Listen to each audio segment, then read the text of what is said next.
সম্মানিত ভাইয়েরা, আমার সুখেও প্রশংসা করব আল্লাহর, দুঃখেও প্রশংসা করব আল্লাহর। কারণ সুখ দেন তিনি, আবার দুঃখ দেন তিনি, আবার সুখ দেন তিনি, দুঃখ দেন তিনি।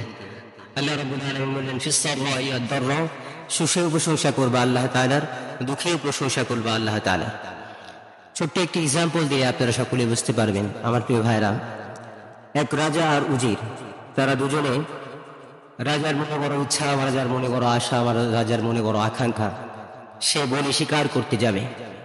তো উজির যাকে বলা হয়, সাধারণত আমরা উজির বলতে জানি সেনাপতি যাকে বলা হয়, যে সেনাপতি তিনি হচ্ছেন উজির। তো রাজা মশাই উজিরকে বললেন যে উজির, আমি তো শিকার করতে যেতে চাই, তাহলে তুমি কি বলো? তখন সে বললেন ঠিক আছে, অসুবিধা নাই, আপনি যেহেতু বলেছেন সকাল হোক, আমরা সকালে বেলায় বের হয়ে যাব।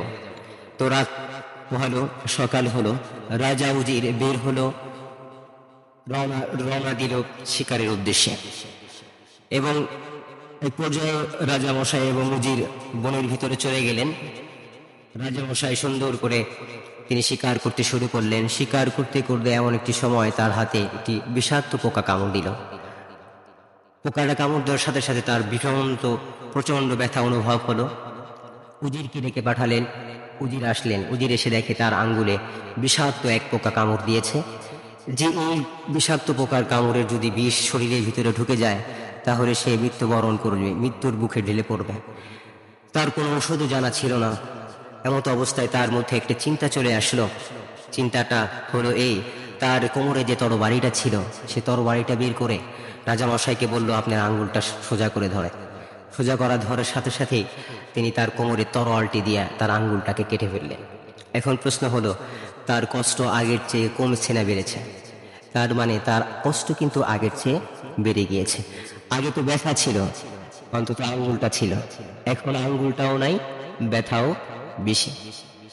রাজা মহারাগ করে তিনি তাকে 1 বছরের জেল প্রদান করলেন। তো সবকিছুর একটা তৃপ্তির ব্যাপার স্যাপার আছে। তিনি ওই দিন তৃপ্তি করে স্বীকার করতে পারেনি। সে পরের দিন চিন্তা করেছে এখন নিজেই আবার একাই স্বীকার করতে যাবে।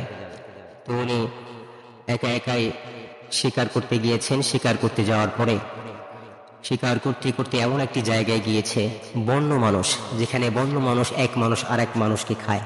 যদিও এটা কতটুকু সত্য আমি জানি না, তবে এই কথা থেকে শিক্ষার একটি ব্যাপার আছে।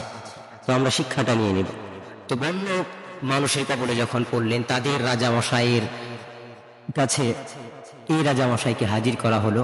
সকল বন্য মানুষেরা একত্রিত হলো, তাকে মজা করে আনন্দ করে তারা খাবে, উপভোগ করবে। এমতো অবস্থায় তাদের একটা সংবিধান রয়েছে, যে সংবিধানের বাহিরে তারা কোনো কার্যক্রম করে না। তো সংবিধান পড়তে পড়তে গিয়ে দেখে তারা কোনো মানুষ তারা খান না। তো রাজামশাইকে যখন চেক আপ করা শুরু করলেন, চেক করতে করতে একটা পর্যায়ে আঙ্গুলের কাছে যখন গেছেন, দেখছেন যে তার একটা আঙ্গুল, হাতের আঙ্গুল। তার এই রাজামশাই মহা ক্ষেপে গেলেন যে তোমরা মানুষ ধরে নিয়ে আসছো, দেখে নিয়ে আসবা না? তার মানে তার যখন আঙ্গুলটা বলল খাওয়ার অনুপযোগী হয়ে গিয়েছে, তখন এই রাজামশাই মহা খুশি হয়ে রাজপ্রাসাদে চলে আসলেন এবং উজিরকে কাগজে কলমে 1 বছরের জেল দিয়েছিলেন, কিন্তু 3 মাসের মাথায় তাকে ছেড়ে দেওয়া হলো। এখন বিষয় হলো, আপনাকে যদি কেউ 1 বছরের জন্য কাগজে কলমে আপনাকে সাজাপ্রাপ্ত বা জেল কারারুদ্ধ করা হয় এবং 3 মাসের মাথায় যদি আপনাকে ছেড়ে দেওয়া হয়, তাহলে আপনার ভিতরে একটা প্রশ্ন জাগতেই পারে। তখন রাজামশাইকে উজির প্রশ্ন করেছিল, রাজামশাই, আপনি আমাকে 1 বছরের জেল দিলেন, কারাদণ্ড দিলেন, কিন্তু 3 মাস যেতে না যেতেই আপনি আমাকে ছেড়ে দিলেন, এর কারণটা কি?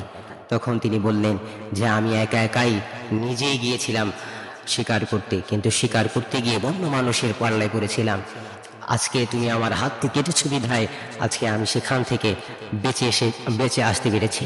তখন উজির সাথে সাথে শুকরিয়া জ্ঞাপন করলেন এবং শুকরিয়া জ্ঞাপন বললেন আলহামদুলিল্লাহ। তখন রাজামশাই বললেন যে উজির, তুমি কেন শুকরিয়া জ্ঞাপন করছো?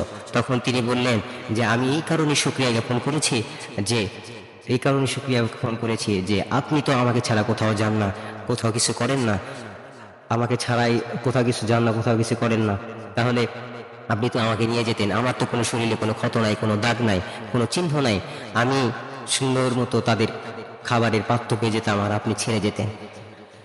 তো একটি বিষয় হলো যে জেল খাটা এটিও একটি কষ্টের বিষয় এবং আঙ্গুল কাটা এটিও একটা কষ্টের বিষয়, কিন্তু এই দুটো জিনিসের মধ্যেই আমাদের একটি জিনিসে মঙ্গল হয়েছে, সেটি হলো দুটি জীবন বেঁচে গেল, দুটি মানুষের প্রাণ বেঁচে গেল। এই জন্য আল্লাহ রাব্বুল আলামিন কোরআনুল কারীমের ভিতরে বলেছেন ফিস-সাররা'i ওয়াদ-দাররা, সুখেও প্রশংসা করবা আল্লাহর, দুঃখেও প্রশংসা করবা আল্লাহর। এই জন্য আমরা সকল সময় সুখে দুঃখে প্রশংসা করব একজনের, তিনি কে?